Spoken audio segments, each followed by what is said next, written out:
Bueno. Bueno, Guille, primero decime tu nombre completo, la fuerza a la que pertenecías cuando fuiste a la guerra y el rango con el que terminaste en la guerra. Mi nombre es Guillermo Seguí, Memo, todo el mundo me conoce. Bueno, yo pertenecía al ejército y el grado que tenía era subteniente, el primer grado de oficial del ejército, que era subteniente. Yo estaba en cuarto año del colegio militar, estudiando el último año, y el día 7 de abril, cuando ya sabíamos que habían tomado las Malvinas, nos avisaron que nos recibíamos antes y nos movilizaban en todo el país, en diferentes regimientos, por el tema de Malvinas, ¿no? Por el tema del conflicto. Y el día 11 de abril, ese día mismo 7, me dicen que mi regimiento es el Regimiento de Infantería 8, que tenía asiento en Comodoro Rivadavia. Entonces, de ahí nos dieron todos los equipos que teníamos que tener cada uno y nos fuimos a Comodoro. El grupo que me tocaba a mí, éramos 450 subtenientes que nos recibíamos, y a mí me tocó un grupito así eran 11 subtenientes. Nos fuimos a Comodoro Rivadavia. Cuando llegamos a Comodoro Rivadavia, en Comodoro Rivadavia no había nadie en el regimiento, porque todo el regimiento ya había pasado a Malvinas. Así que el 11 de abril nos informaron que nos iban a llevar hasta el aeropuerto, a un grupo. En realidad éramos 11 subtenientes y había oficiales y suboficiales del resto del país. En total éramos como 40, de esos 40, 20 pasamos a Puerto Argentino, que ahí es donde estaba asentado el regimiento. Una vez que estuvimos ahí en Puerto Argentino, estuvimos 2 días más, y en una mañana, me acuerdo que una mañana nos levantamos. Hasta el momento no había guerra, no había nada, estábamos solamente ocupando. Nos levantamos y habían venido como 10 helicópteros y que empezaron a cargar a todos los soldados, suboficiales y oficiales, y los movilizaron, o sea, los llevaron a Bahía Zorro, que Bahía Zorro era el asentamiento del Regimiento 8, que queda a la entrada del Estrecho de San Carlos, en la isla Gran Malvinas, ahí justito abajo en la entrada. La idea era custodiar el ingreso de barcos, que no ingresen barcos a el Estrecho de San Carlos, el estrecho que está entre medio de las dos islas. Así que bueno, yo no fui, junto con otros subtenientes nos dejaron en Puerto Argentino como enlace logístico. La misión que teníamos había que recibir las cosas que venían del continente para el Regimiento 8, y de ahí conseguir trasladarlas, aparcarlas en un lugar y conseguir transporte a Bahía Zorro de ese material. Así que bueno, nos quedamos ahí en Puerto Argentino y paramos en el hospital. Había un colegio en el centro de la ciudad de Puerto Argentino. Había un colegio y lo habían transformado ese colegio, al que quedaba al lado de la casa del gobernador, lo habían transformado en un hospital. Así que, y el único lugar donde teníamos para parar era ese, así que a la noche parábamos ahí. Y bueno, todo ese periodo fue todo un periodo de transición, de tratar de ubicar los transportes para poder llevarlos. Nosotros éramos subtenientes en comisión, tenía yo 21 años, éramos chicos. Y bueno, lo que afrontamos en ese momento fue como un encontronazo entre lo que debíamos hacer por voluntad propia, sin muchas directivas ni indicaciones, con lo que se debía hacer, que era tratar de lograr el objetivo, que no era fácil. No había vehículos para llevar a la otra isla, había que ir pidiendo, mañando, a ver si acá, si nos hacen este favor. Entonces, bueno, fue todo medio un desarrollo medio como atípico. Uno viene desde, como que vos me decís, el médico estudia medicina y sabe operar, sale sabiendo operar apéndice. Cuando va al hospital el primer caso que encuentre de apéndice tiene que andar dejando al enfermo en el quirófano para ir a buscar venda, o a ver quién le da una aguja para poner anestesia, o gestionar su operación sobre la pobre persona que está ahí en el quirófano. Bueno, este era más o menos lo mismo. Así que, bueno, nos empezamos a desenvolver. Mi familia no sabía que estaba en Puerto Argentino. No, había como un secreto, no había que avisar, no se podía decir nada, no teníamos comunicación, no había celular, no había nada. Eran todos teléfonos fijos. Y bueno, llegamos y nos dijeron que no podíamos comunicarnos. Bueno, cuando fuimos a Puerto Argentino, no había comunicación en absoluto. Así que, como a los 15 días de que estuve, había un lugar que era como un contenedor grande, y ahí trabajaban, para los que se acuerdan, la única empresa de teléfono que existía en Argentina, que se llamaba Entel, y ahí en ese contenedor había como unas plaquetas. Esas plaquetas eran todos los teléfonos de las islas, de cada casa de las islas que estaban ahí.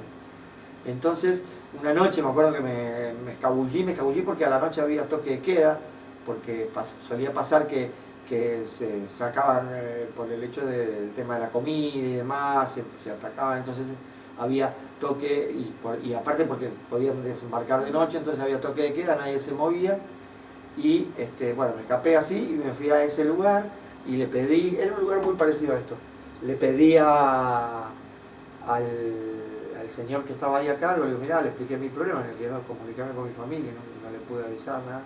Entonces me trajo un tubo con un cable, con dos cocodrilos. Entonces nos fuimos metiendo así por entre medio de así unas estanterías como era esta. Cada libro sería una plaqueta de un teléfono. Entonces con los dos cocodrilos se comunicó a una plaqueta. Entonces me dijo, mira, vos andá hablando con la operadora que te va a aparecer y andá explicándole cuál es tu problema y qué es lo que querés. Entonces, bueno, me llama una operadora. Primero la operadora era media dura. Me dice, buen día, buenas noches, ¿qué desea? Entonces le digo, mirá, estoy en Malvinas, necesito comunicarme con mi familia, este es el número de teléfono de mi casa. Ah, sí, cómo no. Y entonces, mientras yo escuchaba por el tubo, la mujer, la operadora, iba pasando a las diferentes operadoras de Rawson, y atendían Comodoro Rivadavia, Rawson, y así, Bahía Blanca, Córdoba, provincia de Buenos Aires, pum, hasta que empezó a sonar en mi casa. Y ahí recién le pude hablar a mi familia, a mi novia. Y bueno, entonces yo creo que por ahí es difícil entender la dimensión de la incomunicación. El hecho, hoy estamos acá, con toda seguridad que cuando vayan a su casa, por ahí ustedes le cuentan a su marido o a sus amigas o lo que sea, de qué se trató esta entrevista, cómo fue lo que o hablan entre ustedes y cuentan lo que pasó en el trabajo. Es una comunicación diaria y permanente. Nosotros no teníamos esa comunicación, la necesidad de explicarle a la familia, de contarle que estábamos en un hecho histórico, porque realmente nos dábamos cuenta que era parte de la historia lo que estaba pasando. Era terrible. Entonces, y yo pude avisar a los soldados, por ahí no habían avisado, no habían tenido la oportunidad de poder comunicarse con alguien. Así que bueno, eso fue más o menos bien el desenlace de los primeros problemas que empezábamos a tener.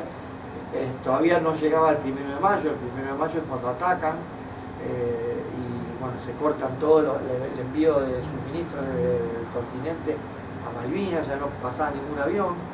Entonces ya empezó a ser preocupante el tema de la comida, más el frío, más la lluvia, más la nieve. Se había empezado a hacer complicado. Yo siempre, más allá de charlar un poquito, lo decíamos, del tema histórico y del tema bélico, que son temas que están volcados en los libros y hay mucha gente que habla y que sabe mucho de eso y cuenta. Hay que ver un poco más, yo trato de ver el tema de las personas, de las reacciones, las respuestas de las personas. Tengamos en cuenta que los soldados tenían 18 años, yo tengo hijos de 18 años en este momento mis hijos, o sea, yo los veo con mis hijos que tienen su televisor, su celular, sus amigos, los llevamos, los traemos, o sea, me pongo en el lugar de esos chicos que ¿cuál es la explicación lógica de por qué se desenvolvieron de esa manera? No solo, ¿por qué no se sublevaron? ¿Por qué no se enojaron y tiraron todo y se abandonaron? ¿Por qué siguieron prestando apoyo, trabajo, sacrificio? Es buscar una respuesta en una reacción muy rara. Lo más fácil era tirar el fusil y salir caminando para atrás, a negarse por completo, y sin embargo todos trabajaron, todos estuvieron ahí con respuestas, tanto los soldados como los oficiales, como los suboficiales, apoyando ese momento histórico. Creo que era un momento como, no sé, ese momento que llena, ¿no? Lo que es ser parte de una historia, entenderlo como que uno es parte de la historia y que uno tiene ese deber de cumplir con lo que le imponen, ¿no? Así que era muy, no sé, yo hasta el día de hoy no encuentro una respuesta, era una necesidad de todos de abordar.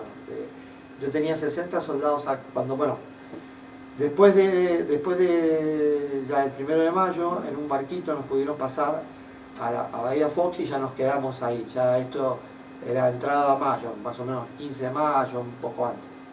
Y ahí quedamos en Bahía Fox. Ya me dieron 60 soldados a cargo y estábamos todos en los Pozos de Zorro. Los Pozos de Zorro era el lugar donde uno habitaba. Todos los soldados tienen una palita que es chiquitita así, que llevan su dotación. El Pozo de Zorro tenía una palita de ancho por 3 o 4 de larga por 2 metros de profundidad. Se hace de esa manera para que las bombas que tiran esté protegido uno por debajo de donde caen las bombas. Entonces es más difícil que le den a uno y es mejor ir como protección. Y abajo en el Pozo de Zorro, las islas tienen un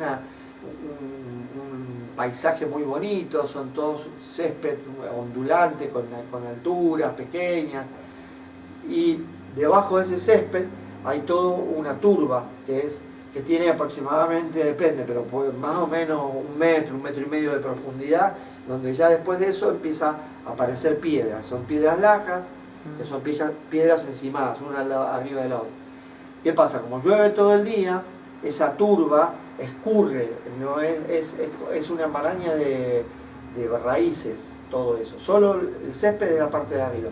Lo después es una maraña de raíces donde llueve, como llueve en alturas, escurre, pega en las piedras y comienza a correr por las piedras hacia el mar. Lo que pasaba era que el Pozo de Zorro se inundaba, entonces había que hacer como un piso suspendido, elevado, y dormir sentado como se podía arriba de las maderas que se conseguían o lo que tenían. Digo, esto era la vida diaria, cotidiana, y era parar de noche, difícil para dormir, y bueno, cero calefacción, no se podía prender luces de noche, ni se podía prender fuego. Entonces, bueno, era muy incómodo en eso. Entonces, eso, más la lluvia, más que entrabas y salías del pozo, si tenías que, era toda una historia, bueno, mojado completamente todo el tiempo las piernas, los pies, todo agua completamente. No era mucha el equipo que teníamos apenas 2 pares de medias y lo que teníamos puesto, ni una camiseta, algunos. Así que se empezó a dar la convivencia con esa forma de vivir, ¿no? De estar mojado y bueno, ya está. Por eso suma a lo que sentía el soldado. Después había muchos problemas cuando ya nos empezamos a quedar sin comida. se carneaba corderos de la zona. Nosotros éramos como 3.500 personas en todo esa bahía. El asunto es que allá amanece a las 10 de la mañana y oscurece a las 3 de la tarde. Es muy poquito el periodo de luz. ¿Qué pasaba? De noche no se podía carnear porque había una fragata inglesa que era la que nos bombardeaba todas las noches, que largaba un helicóptero, y el helicóptero a la noche con telémetro láser, él iba mirando, iba viendo si había luz, si había movimientos, y mandaba la distancia a ese lugar con el telémetro láser, y la fragata empezaba a bombardear. La fragata bombardeaba como peine, todas las noches igual, iba así, pum pum pum, volvía así, iba como peinando. Y cuando detectaba algún movimiento o alguna cuestión, tiraban más sobre eso. Entonces no había que moverse, había que quedarse quietos, y no se podía carnear. Para 3.500 personas carnear hacía falta muchísimos soldados y no llegaban nunca al carneo diario, se comía una vez por día. Entonces se carneaba con un grupito de 30, 40 soldados, se cortaba la carne, se cocinaba, se hacía un caldo y eso se salía a distribuir. La distribución era muy compleja porque no se podía andar con vehículos por cualquier lado, el terreno era difícil, entonces no se podía. Entonces en algunos sectores se llegaba a distribuir la comida a mano, con ollas, caminando. Entonces ya cuando llegaban a donde estaba frío, había un alto así de grasa flotando, no te tocaba carne, o te tocaba alguna vez. Bueno, y había que seguir manejando esa. Pero fíjense, miren cómo es la reacción del argentino, como se le rebusca siempre y siempre hay algo para hacer, ¿no? Que, por ejemplo, me acuerdo de una vez que nos fuimos había un buque que estaba en Puerto Argentino que cuando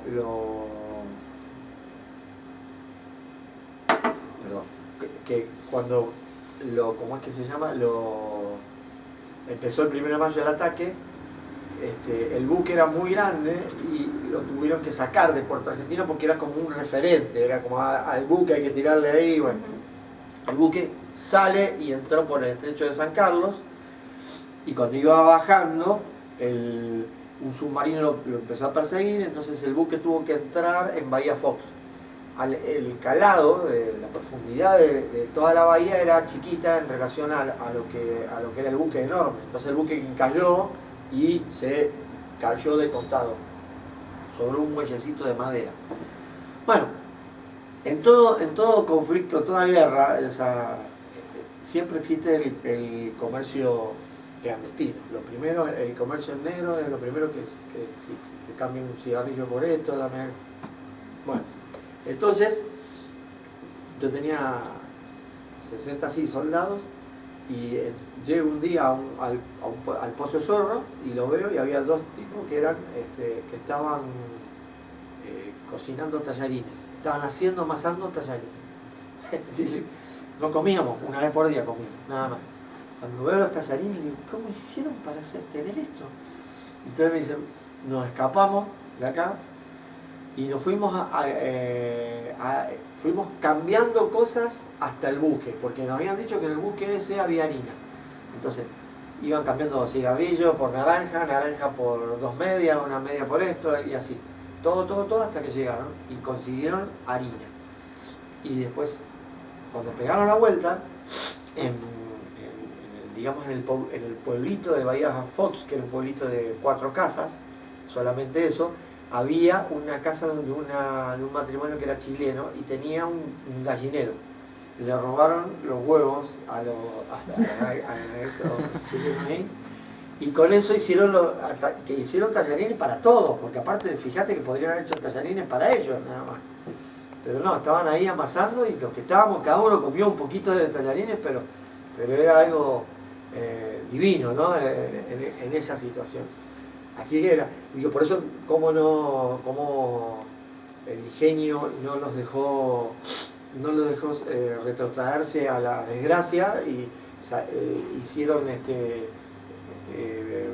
buscaron la forma de pasar esto más ameno en compañía de todos, ayudándose, colaborando uno con otro.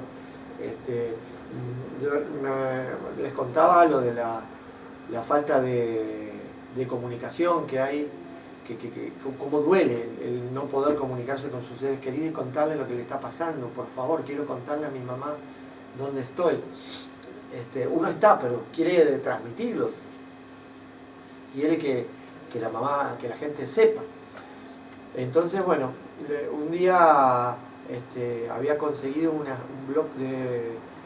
había allá en Bahía Zorro, en las islas, hay unos papeles que son o celeste o verdecito, rosa, que son cartas. Tengo un montón, tendría que haber traído algunas.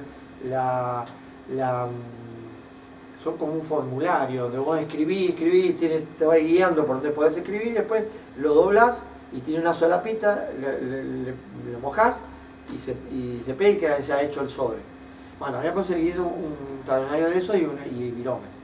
Entonces, hacíamos de todo, tiramos piedra, a ver quién tiraba piedra y le pegaba la latita, quién tiraba, jugábamos siempre una pelota de trapo, armábamos y jugábamos. Algo hacía durante el día, ¿no? Había que estar siempre muy activo. De nada sirve en la guerra marcar las jerarquías con imposición. Solo sirve marcar la jerarquía con el ejemplo, porque es lo que vale, ¿no? Es lo que vale, lo que la gente respeta, lo que entiende todo el mundo. Bueno, creo que es así. En todos los órdenes de la vida me parece que es lo mismo. Si yo fuera director de una empresa y no sé, y llego tarde, y mi gente va a llegar tarde, seguro. Bueno, y entonces yo tenía soldados cordobeses y santiagueños. Entonces el asunto era ganar la hora, ¿viste? Ganar la hora del día. Ganemos esto, bueno, ya está, una hora menos para pensar. Entonces, bueno, nos juntamos, le digo, vamos a hacer cartas, dale. Hacer una carta es enfrascarse en el momento que uno la está escribiendo en presencia del otro al que le escribe. O sea, en WhatsApp todo vos podés escribir de a 3 a la vez, vas contestando todo junto. La carta lo que tiene es que vos tenés que escribirla y pensar lo que vas a decir para que se entienda, que no se tache, que no la taches, no la dañes la carta. Y que el otro te esté pensando y vos pensás, ¿y qué pensará el otro para que yo contarle? Bueno, es todo un microclima que se crea en ese momento. Bueno, hagamos las cartas, dale. Yo pensé, si hacemos cartas vamos a estar más cerca de la familia y vamos a sentir. Entonces empezamos a hacer las cartas.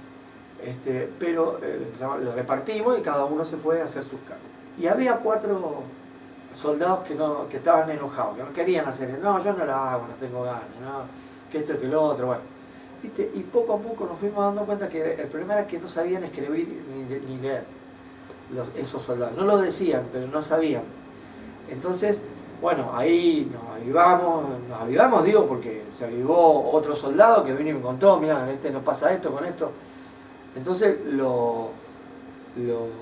pusimos así un ladero al lado que lo acompañe y le empezó a preguntar por la familia, por qué le gustaría decir a la mamá, qué quisiera esto, cómo describiría la isla, qué contaría de la isla.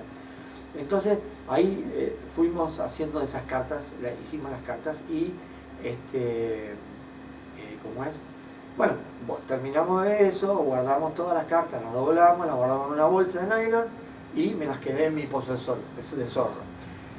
Desde el 1 de mayo no había más contacto con el continente, así que eso era, no importa, lo que importaba era que hicimos la carta y ya de ahí era imaginación, que como que las habíamos mandado, es una cosa, era así. Generalmente todas las cosas que se hacían era no buscarle tanto un desenlace, sino que buscarle un envión. hacíamos esto porque si salía bien, si salía mal, si eras útil, eso lo íbamos a ver más adelante. El tema era ir ganando tiempo al tiempo, día a día, hora a hora. Bueno, un día en Puerto Argentino, hubo un alto el fuego.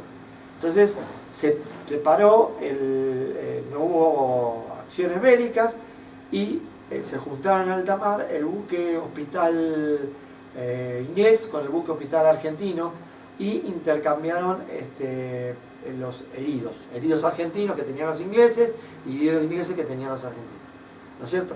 Y hubo un helicóptero que bajó en los diferentes asentamientos que había en las islas para recuperar los heridos y llevárselos. Cuando yo vi el helicóptero que bajó en Bahía Fox, lo primero que se me ocurrió fueron las cartas. Entonces, bueno, agarré la bolsa y me puse a correr, estaban como a 1 kilómetro, yo lo veía ahí el helicóptero, pero estaba bueno. Llego al helicóptero, ¿cómo es? El piloto estaba ¿cómo es? Subido, con el helicóptero funcionando, estaba ahí, no se bajaban los pilotos, entonces yo le golpeo, no se escuchaba nada, le golpeo y le muestro la carta, y abro la bolsa y le muestro cartas. Entonces el tipo me mira y me dice, inviable, ¿qué hago con esto? No lo puedo mandar nunca a nadie, nada. Entonces yo le explicaba que era nuestro, esto era el hecho de mandar las cartas, después veíamos. Y bueno, así, tire y afloje, al final me hizo, bueno, está bien, vamos, agarró la bolsa y se la quedó. Yo nunca supe nada de esas cartas, pero hace cosa de, no sé, 15 años, 20 años, 15 años ya no. Un maestro mío de primer grado publicó la carta que yo le había mandado, esa carta, la publicó en Facebook, contando de cómo él también la había recibido y cómo la había, bueno, lo que había un sentido de todo esto. Quiere decir que las cartas llegaron, ¿no? Así que, bueno, viste como vos decís, cómo te promueve, el estar juntos, en sentir, en preocuparse uno por el otro, en colaborar uno con el otro, ¿no? Siempre preparados para lo que vendrá y sin pensar demasiado en eso, sino pensar en cuidarnos unos a los otros, ¿no? Como esta cuestión. Así como situaciones así de vida, de vivirlas, esas cosas.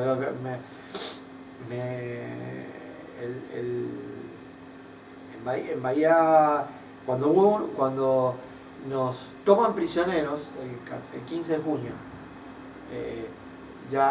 bajan tripulación de una fragata que en helicópteros bajan sobre Bahía Fox, nos toman, nos sacan todas las armas, todo lo que tenemos, nos rendimos, entregamos todo. Bueno, nos van y nos van pasando por un galpón que había grande y ahí nos van revisando si llevamos cosas y eso. En la noche anterior, que ya sabíamos que iban a desembarcar y que ya estábamos, todos los regimientos en la guerra, esto es histórico desde el año 1810 y hasta el día de la fecha, todos los regimientos van a la guerra con la bandera, la misma bandera del colegio del abanderado, bueno, y lleva la bandera, es histórica, no se cambia, y esa bandera lleva en el moño todas las medallas de todas las batallas que participó. Mi regimiento era de 1820, así que tenía un montón de medallas. En ese lugar, que yo te digo que éramos 3.500, estábamos divididos en dos, en un regimiento de infantería y en una compañía de ingenieros. Cuando se ve que viene que ya estamos, se iban a quedar con la bandera, los ingleses. Entonces se decide la bandera del regimiento, lo que se decide es desarmarla en 3 paños, los 3 paños, desarmarle el moño y guardarla en el forro de las camperas. Les cosieron un forro y así a 3 soldados diferentes se llevaron la campera descosida. Y la compañía de ingenieros dice, no, nosotros lo que vamos a hacer es, agarraron un subteniente y se le envolvieron alrededor del cuerpo y se vistió. cuando estábamos en ese galpón, la requisa, que se llama, no fue tan exhaustiva. Nos revisaron así, bueno, las cosas que traíamos, punto, y nos cargaron en la fragata.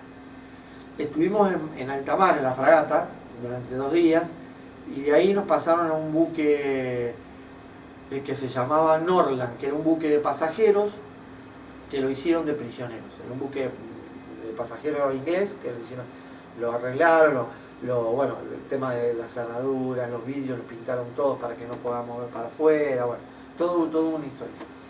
Y cuando llegamos al Norland, que entramos en alta mar por la bodega, se abría como un portón y ahí entramos, ahí empezamos a desembarcar de las lanchones de la fragata, nos llevaban. Bueno, separaron oficiales por un lado, suboficiales por el otro, soldados por el otro, y nos empezaron a hacer una requisa. La requisa era muy jorobada, muy exhaustiva, muy exigente. Los soldados que tenían la campera con el paño, la bandera pasó bien, pero la bandera de la compañía que estaba envuelta, la bandera esa no iba a pasar porque nos desnudaban y nos revisaban completo. Entonces, el jefe de la compañía de ingenieros lo llamó al subteniente y le pidió la bandera antes porque pasaba que también cuando uno quería pasar algo o tenía algo sospechoso o algo, le pegaban. Le hacían una investigación más exhaustiva y particular sobre ese tipo. Para que no le pase nada, el jefe, el mayor, le pide la bandera y se la entrega. Había una persona de la Cruz Roja, en esa, para darse una idea, en esa era como una bodega larga, el buque tenía como 150 metros de largo, larga y ancha. En el medio de la bodega esa había mesas, y sobre las mesas iban poniendo lo que le iban sacando a los soldados, a nosotros. Si nos sacaban libros, si sacaban relojes, si sacaban, así iban haciendo todo montículos, viromes, todo lo que iban sacando. Y había un mayor inglés que estaba a cargo de todos porque aparte de los que te revisaban, estaban los que caminaban por el medio del buque, armados, apuntando como seguridad por si pasaba algo.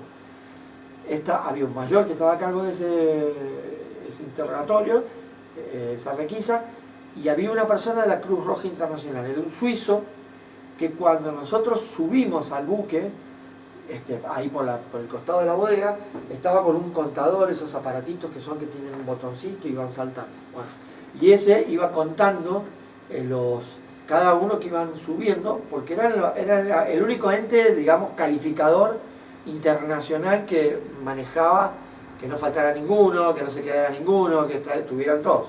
Era como, digamos, el fiscal de lo que se estaba pasando. Y ahí nos revisan bueno, le da el mayor argentino, le da al mayor inglés, en presencia de la Cruz Roja, la bandera, explicándole que esto estaba mal, que era irregular lo que estaban haciendo. Bueno, la bandera se la llevó, y a los 8 o 9 meses, el mayor inglés le mandó de vuelta la bandera a la Argentina, a 25 más, Sarmiento, a Colonia Sarmiento, en el sur, le mandó la bandera de la compañía de ingenieros y la pudieron recuperar. Entonces, se viste esas cosas raras, como que entre amor-odio te descolocan, porque, viste, como, no sé, son cosas muy raras, viste, como te pego una piña y te pido disculpas, ¿no? Cosas, bueno, pero así se iban dando en ese meollo de lo que es una guerra, y esa dicotomía entre lo bueno y lo malo, entre lo que uno sufre y disfruta, bueno, todas esas cosas que eran bastante complejas.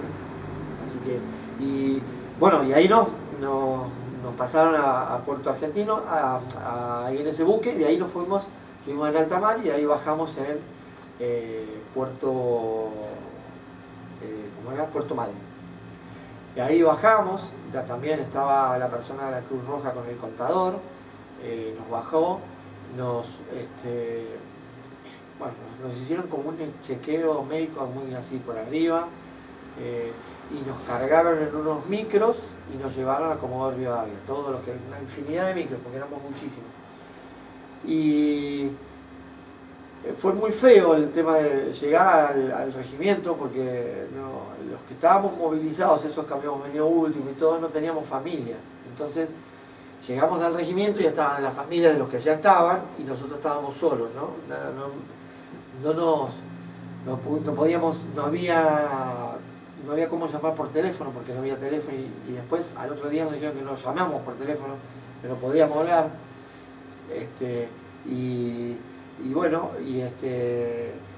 Pasaron aproximadamente 15 días sin comunicación,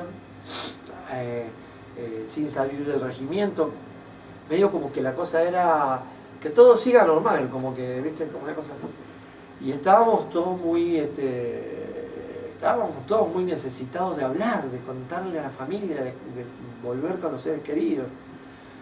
Así que, bueno, como a los 15 días pedí permiso y al final ya ahí nos dejaron y pude hablar a mi novia y pude hablar a mi mamá para contarles que ya estaba en Comodoro Rivadavia. Cuando llegamos a Puerto Argentino, mi novia, ella iba llegando, siguiendo, y sabía que que los buques que iban llegando con prisioneros, y sabía que el buque último que llegaba, iba consultando los listados de los buques que llegaban, y ella sabía que el último buque era el Norland. Entonces, cuando llama a Puerto Madryn para que le avisen, me buscan en la lista y yo no estaba en la lista. Entonces le dicen a mi novia: mire, no está desaparecido, así que ya le va a llegar el telegrama a la madre como caído en combate. Bueno, y yo llegué y mi novia no se animaba a decirle a mi mamá lo que ya sabía. Estuvo 15 días esperando que llegue el telegrama a mi mamá para poder avisarlo, porque se comió esos 15 días ella sola el luto de esto, de lo que había pasado. Hasta que a los 15 días no le llegó el telegrama a mi mamá, pero le pude llamar yo recién a los 15 días.